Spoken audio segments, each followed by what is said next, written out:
I'm gonna do a video. We got the rock crushing equipment going out today on the 9-axle. This stuff's pretty big, pretty serious stuff. But check it out. It's this thing is remote control going up on a 9-axle, and they had it on the other way. It just was too high. I mean, you can see how it's kind of hard to tell in the picture here, but this thing is super tall. Right now, we're trying to get the front back up. We got to put some blocks under it, kind of tip it up, because it's 17 feet tall and we can't haul it at 17 feet tall. So pretty crazy.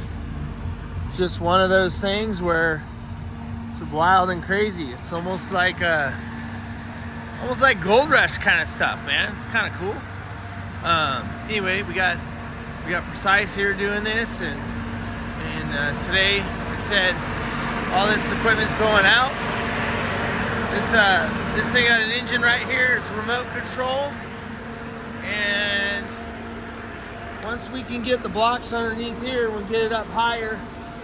Right now we can't get the gooseneck underneath of it to hook it up. So, like I said, today all this stuff's going out.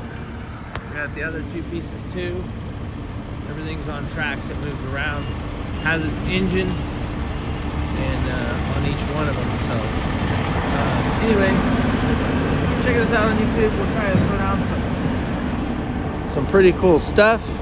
It's here at the yard at Coburn, and we'll get our crushing on. See ya.